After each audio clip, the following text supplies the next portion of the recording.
All right, everyone, welcome back to the Be Healthy and Thrive podcast. My name is Brianna Wilkerson, your host, holistic health and life coach and essential oils advocate. And today I have two of my favorite people in the world with me, Dr. Joe and Angie O'Toole. And we're just here to really talk about things that matter most in our life, particularly following God's calling on our lives. And that you will hear from our stories, particularly their stories, just all that entails. But I just really want to say thank you guys for being here, for joining us today. Yeah. Thank you. Thanks for having us. Of course. So maybe you guys can just start with introducing yourself, just who you are, what you do, whatever you feel led to. Sure. All right. I guess I get to go first. Okay. So I am Dr. Joe O'Toole, and you want background? You want what I currently do? It all, Joe. Just lay it all out. How far down the rabbit hole do you want? No, we don't want to be an hour like our webinars. So. Okay. Okay. Well. Hour or hour and 45? Okay. Rein it in. So, yep. So I'm Dr. Joe O'Toole. I am a practicing chiropractor in a suburb of Des Moines, Iowa. And I've been in practice for about 5 years now. And then I also dabble in a lot of other things that we'll probably get into as we go. But I love working with individuals, especially helping them pursue what their calling is in life and really where they find passion and joy in life. Right? Ouch. So good. Shorter than I expected. Hey now. I wasn't prepared. Okay, so I'm Joe's wife, Angie O'Toole. And a lot of what I am doing now in life has really been somewhat formed by what Joe does. Which is really great because I don't know that it's the path that I would have chosen had I been going it alone, but we really love to work together and we really have similar passions in life now. So that just is really fun how God has led and directed us in our life in that. But for me, I do several things. Number one, I am a stay-at-home-ish mom. So we have some part-time childcare and then I'm at home the rest of the time. And then, so my kids are a big priority to me. We have 3 children and one on the way in December. And then with that, I have a passion for helping really human beings in general, but especially women, create a life of significance. And that can be with their physical health or, especially, spiritual health and mental health and all those things. So I do that through a number of different ways. One of the things I'm really passionate about is natural childbirth coaching. And I love to help women who want to pursue that avenue. And then a big thing that I do is coach women in how to detoxify their homes using essential oils. And then we'll talk about it, I'm sure, more later, but we coach clinics on implementing essential oils into their clinics as well. And then I am actually going to be starting the journey of homeschooling our kids this fall. So that's a new task that I need to figure out how to incorporate along with everything else that I do. And I'm also the office manager at our 3 clinics. So be pretty busy, but we really love what we're doing in life, even though there's a lot of ups and downs at times, but we just feel like we're where God wants us to be. Yeah, that's amazing. So, wow, you guys really are doing quite a bit. I didn't realize all of that, but individually, but together. And I think that's very significant as well. So you guys have mentioned it as well as, we knew we were going to talk about this, like following God's calling for our lives. Maybe I know that it's ever evolving and you guys are trying to follow that in many ways, but can you each just share a little bit about that, whether it was like that initial calling and you felt called one to God and then your journey with following his calling in your life? Yeah, what I've found is a lot of people try to find that one specific career path that God has called them to, or they're trying to hear a voice from God. And a lot of times while that can be heard, we lose the significance of Scripture and where Scripture can lead us, especially in understanding God's will in our life. And especially what I'm finding recently, more than ever, is God calls us to be faithful to him. And in seeking and pursuing him, there are times in life, situations that things look differently, but the calling on my life, the calling on Angie's life, the calling on your life, the calling on every individual life is to seek and pursue Christ first. And then he even says, all these things will be added to you. And so instead of looking at how exactly should my life look, it's my life should look as a faithful follower of Jesus Christ and pursuing a relationship with him. And then there are so many different aspects that that's going to fall into. And I'm starting to discover that about myself more, that in the past I would look at, okay, my career is as a chiropractor, as a doctor working in the clinic with patients. Well, now I'm starting to find that there are opportunities coming outside of the actual academic training that I had. There's leadership training. I coach high school football. I've been an elder and pastor in our church. I've served in so many of these different areas. I teach anatomy, and I haven't been formally trained. That's not my focus in life. But what I find is if I'm faithful to God through each one of those, all those things I can find joy and passion in, because I'm able to live out the relationship that I have with him. Yeah, and I think with that, did you have something you wanted to No, go ahead. Okay, so I think with that too, like, I'll try to answer the question. You might need to get me back on track with that, but a lot of times people like have this one goal in mind of what they want their life to look like, and maybe it's modeled after somebody else that they look up to and respect. But a lot of times, you're going through life and you don't have certain opportunities, or you have different opportunities. And I think we just have to be really sensitive day in and day out to what God is calling us to do. And along the way, our vision for our life, or how we see ourselves living out something, maybe it's going to look different than what we would have planned like 5 years ago or even 3 months ago. But just being okay with God's calling isn't necessarily, that when I'm 45 years old, this is what my life's going to look like. My calling is to follow God hour by hour, day by day, so that when I am on my deathbed, I can look back hopefully and say, like, throughout my life, I followed God. But I think that can be really hard, especially like I'm a planner. Mm-hmm. And I like to have an idea of what the future holds and what things will look like. And I've had to learn a lot about, just being okay with the fact that I might make a plan, my 5-year plan, and then in 5 years, my life looks completely different. But when I look back on it, I see that I did obey God in the different things that he led me to do. So you have to really let go of a lot of your kind of ideas about what your life will look like a lot of times when you're following God's calling. Solomon said in Proverbs, man plans his ways, but God directs his steps. And so just allowing, and it's, I'm more of an adventurer type personality, and Angie's more the planner. And it's great because a lot of people think of those personality types as kind of butting heads or pulling apart, but really we live in a really good tension that kind of drives us forward, keeps a little bit more focused, but then also provides a lot of flexibility to take advantage of opportunities that God brings our way. So that's really what I find is it's fun to live life together that way, and to enjoy the adventure, but also to be moving forward with strategy and with a plan that God has called us to. Yeah, it also says too, without a plan, people perish, right? So there is value to planning. God wants us to be wise stewards of both the present and the future, but ultimately he wants us to submit it to him, which is hard. I think people want a black and white. They're like, either I'm going to just let God plan my life, or I'm just going to plan it myself. And it's like, that's not how it works. He does give us freedom of choice, but he also has his will. And ultimately, if we're following his will, then that's where we're our best. And so what currently you feel like, I know personally many of the things that you guys feel called to and really feel like God's will is for your life, but for your family, I know you want to adopt, and for your career, and I know your plans there. Tell us a little bit about what you feel like God's calling is in those two areas of your life.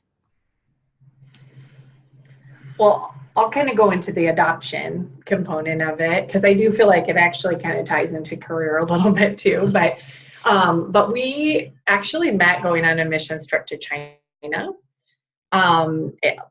a long time ago. We just had our 11th marriage and wedding anniversary. So we met, I don't know, 12 and a half years ago, maybe, for that. And so with that, we've always, just since being there, had like in the back of our minds, like, wow, maybe we would like to adopt from here someday. But being newlyweds, I wasn't exactly ready to start the journey of being a mom for a while. And so, yeah, so God just has really confirmed in our hearts over the past probably 7 or 8 years that is what something that he wants us to pursue. And of course, this is a thing really where it's like, wow, this hasn't been in my timeline at all that I had pictured in the past, because if I had gone back, 7 or 8 years ago, I would think that we would have adopted 3 or 4 years ago from now. So it's just trusting God and seeing how God is still leading us in that direction, even though the timing isn't necessarily what we would have wanted. But that, I would say, the big moment for us, or especially for me, I don't know if it's your moment either, but we were listening to a sermon at a church that we were attending when we were in the town we were living when Joe was in chiropractic school, and our pastor was teaching about orphan care and just sharing about statistics, like if every Christian family adopted, here's what, that there would be like no orphans in the world or no foster care system or something crazy. It was a crazy. I believe it was 1 in every 10 Christian families. Yeah, 1 in every 10. No orphans in the world. So for us, it was like, wow, we already kind of have this on our heart. We have a heart for different parts of the world. And so I just knew in that moment, that's something that God wants us to do. And so since then, it's been actually quite hard not being able to pursue that, just with the timeline that God's had us on. It's not the timeline we would have wanted, but we continue to pursue that. And I think it just, I don't know, we're hoping within the next 2 to 3 years, we can start the paperwork process, maybe even sooner than that. And even our kids, it's really cute when we've been really open with our kids, and some people might feel differently about that. Like, maybe wait until you know for sure it's going to be a sealed deal. But we've told our kids for a couple of years, we're planning on adopting. And so even when I tell people now, yeah, we're expecting our 4th, our oldest daughter, Lexi, will chime in and say, but we'll have 5 because our daughter in China. So awesome. I think even now I feel like I want to help inspire families to adopt and encourage families that are adopting or helping orphans around the world, even if it's right at this moment not possible for us to actually go through with an adoption like in 2018. So I don't know. I think just having your eyes open to a certain calling, and knowing that that's your calling, but knowing that the timing isn't at this exact moment that maybe the big event is taking place. I don't know. Mm-hmm. Yeah, I'm talking in circles now. So. No, you're not. You're fine. Well, and that leads right into kind of what Angie was saying, that a lot of times we focus on these different areas of our life, and we never see the totality of the life God has given to us. And we think of, here's family, and here's business, and here's fun, and here's church, and all this stuff. And when you look at it, our pursuit, even in business and all the different areas where we're touching in the business world, when you look at Psalm chapter 37, verse 4, it says, delight yourself in the Lord, and he will give you the desires of your heart. And I look at that as a promise. Delight yourself in the Lord. And then it also talks about commit your way to the Lord, be still before the Lord, and wait patiently for him. And it just talks about all these things that we need to commit to the Lord, that we need to delight ourselves in him. And there's a promise that he will give you the desires of your heart. And the desires of God's heart, if we're pursuing what is on God's heart, he will give that to us. Because when you look at it, I believe it's James, it says, pure and undefiled religion is this before God the Father, to care for the orphans and widows. And really to care for those who need care. And so if we're pursuing our delight in the Lord, he will give us what we delight in, and so even with our businesses and everything that we're doing, it's to find our delight in the Lord, and it's to care for the orphans, to care for the widows, to care for those who really need help. And God has placed us in a position in life where we can help people. And so that's, again, being faithful to him and finding our delight in him.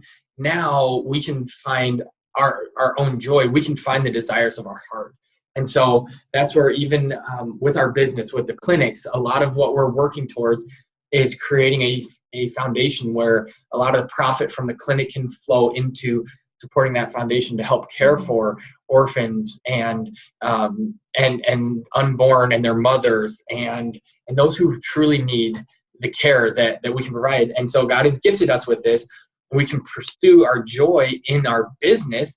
I love working with patients. I love, just the other day, I had a gal come in who, yesterday, I've been seeing her for a couple weeks now, and she's been having knee issues. She's gained a lot of weight because she hasn't been able to exercise, and it's just this cycle, this vicious cycle.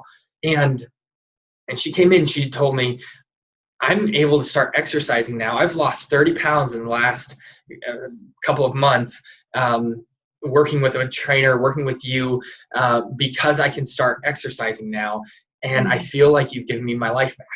And that's so fun and so freeing for me, and I find so much joy in that. But then also with that, I'm pursuing God's calling on my life. I'm pursuing caring for those who need care, and so again, it's just this whole dynamic that if you seek him with all of your heart, you find delight in him, then he will give you the desires of your heart. And so that's what is so fun in life, is that you can see all these different areas, whether it's working with the children, with homeschooling that we're doing, whether it's working with patients in the clinic, working at church, in whatever manner. It's fun. It's such a blast. And what I found, what I've struggled with is that I've often thought, like Angie talked about, she likes to inspire people, and I love to inspire people as well. I struggled for years with thinking, yeah, but I've never done anything significant. I haven't done anything that is inspiring. I haven't climbed Mount Everest. I haven't done this crazy thing that nobody else is able to do. But what I found that is inspiring more than anything is consistent faithfulness. And that's actually harder than any specific achievement. And so that's where it's fun for me to be able to merge life and family and business and all these other things. You're my heroes. Just kidding. Go ahead. I think one thing I would encourage people with is just to try to tie, like if God is laying something on your heart, that doesn't have to be like a separate component that you have to keep separate from the rest of your life. So if you have a heart for adoption, and it might not be adoption for you, but if you do, is there a way that you can support families who are adopting? Even just babysitting, providing meals when they bring the child home. There's so much more than just giving toward an adoption fundraiser or something. And then also, like, we are trying to get this foundation started through our clinic, because we would love for the work that we're doing there, which is also God's calling on our life, to also spill out over into other things that we feel called to and passionate about. So as much as you can try to intertwine things in your life that God has called you to do, you're going to get more momentum, for one thing, in heading toward those things, but also you'll even bring more awareness for other people that might inspire them to get on the bandwagon with you and either help you or do the same thing themselves, which is fun to see. Yeah, so good. I think the couple of things that you guys said, just the idea of consistent faithfulness, I completely agree. We think that it's only when we do these major big things that we can inspire others, and that's not true. It's just if you're consistently faithful, that's very inspirational. But also the idea of intertwining things in our life. I think we think that we have to segment it. This is my work. This is my faith. Really, that's completely wrong. It should be intertwined. And so just really encouraging people to ask themselves. I love what you said, Angie, just the idea of like if God places something on your heart, how can you actually include it into your life? Because ultimately, at the end of the day, our whole lives should be an offering to God, not this part or this part or this part. And I think I admire you guys the most too. Just you've really shown me what it's like to pursue Jesus in business in particular, because I totally am all for ministry and full-time ministry, obviously, for so many reasons.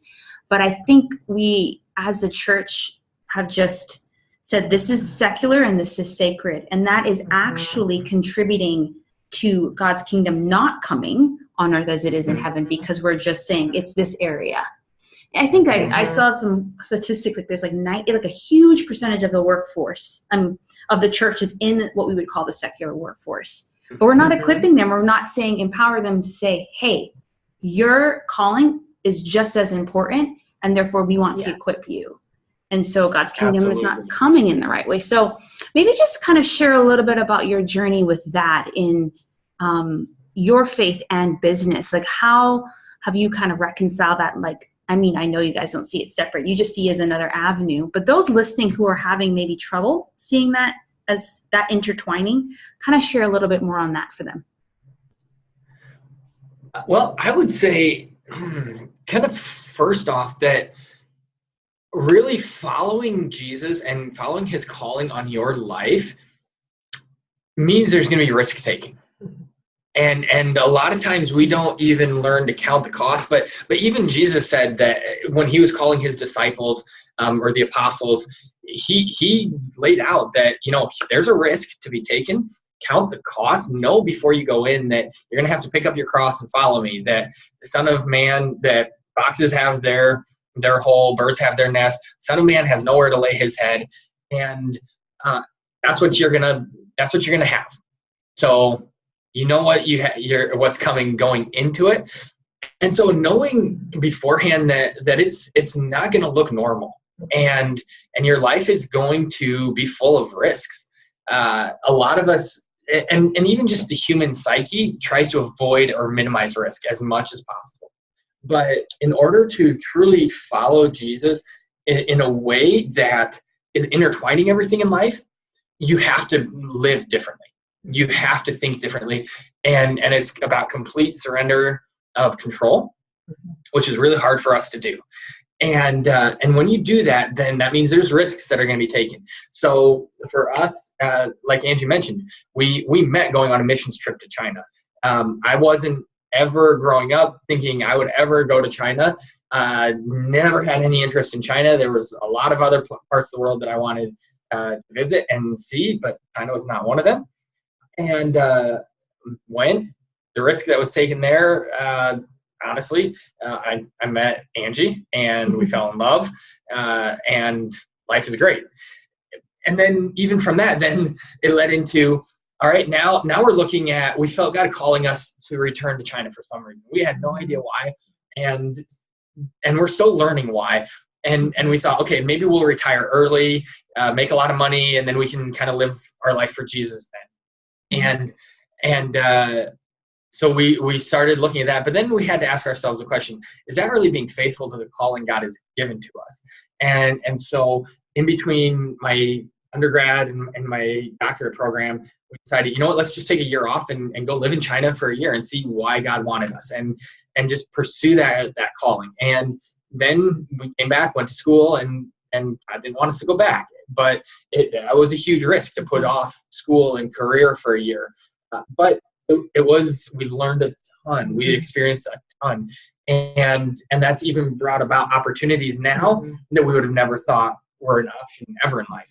And so just following those opportunities, knowing coming out of school that, it's going to be a lot easier to go work for somebody, but we know God's calling us to Des Moines, Iowa. We had no idea why. And now we're starting to see the fruit from that, I guess. Just again, it's those small little steps that we've seen that lead into that. And so yeah. And I think I have a couple of thoughts too that are maybe not quite as broad, but more on a practical, like personal level a little bit. So one thing I've already told you guys, one of the primary ways that I spend my time is with coaching people on using essential oils. And really getting into that, I was kind of at a crossroads where I thought I was going to be done working for a clinic. I wasn't. Joe tried to fire me 3 times. And I did successfully fire her 3 times. And then I came back a year and a half later, and I'm here now. So just let that be a lesson to any spouses out there. Don't fire your wife. It's the 4th time she's back, and I'm glad she's back. But anyway, we do joke about that. I mean, it was very mutual in our decision with that. But really, I thought I was going to be done there. And I was like, I have a couple kids. I'm expecting the 3rd. I really, actually, I was expecting second. Yeah. And actually, it was the 3rd. Okay. Yeah, it was. Yep. And I'd been using essential oils that really helped me with some postpartum issues and different things. And I just was at this crossroads, though, because I have a passion also for the childbirth, component. So I had developed this curriculum for that, and I had coached some women actually across the world for Skype at the time. And I loved it, but I just had to really pray because I knew that I did not have the capacity to do both and to do them well. And God just really clearly led me toward sharing essential oils, which is a salesy thing. Like I'm at the end of the day, I'm selling essential oils to people and they're buying them. And so I had to get over a lot with that because I think I used to think of sales as, the typical used car salesman, just the stigma of, selling things to people, you must have bad motives. But for me to really be able to see that I was faithful to God in the decision that he really clearly led me to. And then even like trusting him and working that out, because it wasn't really something that you would look at me and say, that's really up your alley. Like I love connecting with people and I love what it actually is to me. But when I was first entering it, I had no idea what to expect and I expected it to be very different. So just trusting God that, God, you're leading me in this and I'm going to follow you and I'm going to do some really hard things that are totally out of my comfort zone. And that's actually how we met you, Brianna, was through, if I would have said no, then we wouldn't have met you, which would be very sad. Thank you for saying yes. Yeah, so just, yes.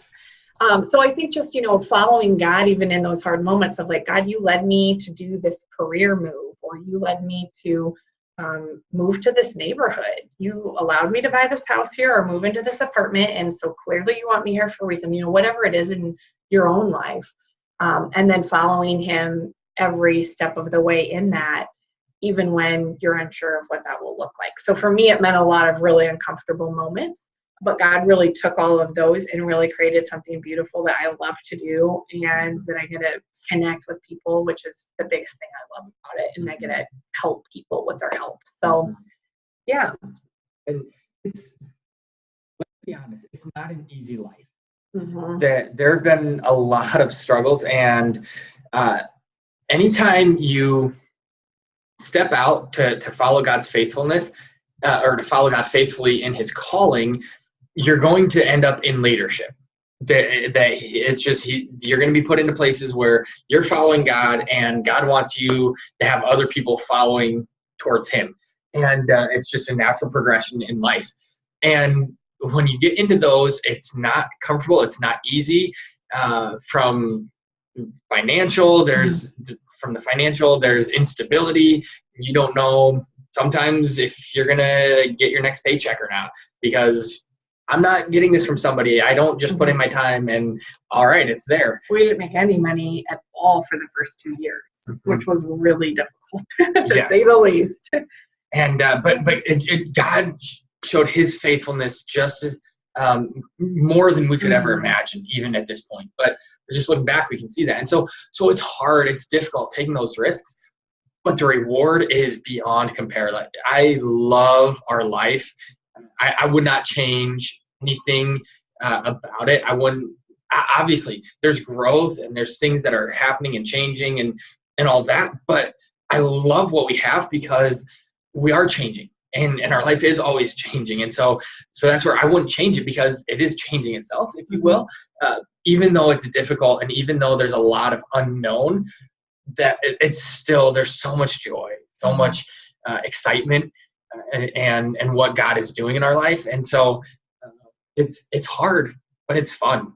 And a lot of times it's hard to reconcile, hard and fun, and difficult, that uncomfortable. But if you learn to live in those difficult moments and find the joy that God has in those moments, there's nothing that can compare. So good. Man, I'm gonna have to listen to this one over and over for myself. Sometimes I listen to my own podcasts. I'm like, man, that was good that person said that. And so kind of to wrap us up, for those listening that are like resonating with you and just like, I want to really follow God's calling on my life. What one tip, one little bit of encouragement would you give them? Encouragement or tip? Because those sometimes are a lot different than each other. I guess both. I don't know, whichever one you feel led to. Oh, you go. If you have something on the top of your head. I've got about 10 things, so you limit me to one, I have to stop and think. Oh boy, one encouragement. One tip. I'll start with one tip, and that tip is something that I heard from a pastor growing up when I was looking at what career should I choose and all of that. And the tip that I heard from him was, God steers a moving ship. And I hear that a lot in like self-development and business coaching and all this stuff, that you have to constantly be moving forward, that if you just stay stuck in who you are, what you're doing, and you never make that decision to move and just, I don't know where I'm going, I don't know what this step is going to bring, I don't know if I lift my foot up and I set it down, if it's going to be on solid ground or not, then you're not ever going to progress anywhere and you're going to stay stuck where you are. But if you are constantly moving, God's going to direct those steps. And so that would be my first tip, if you will. And then the encouragement that comes from that is, as you go, you start to build a life for yourself, instead of just, well, I accomplished this, or I achieved that, or whatever.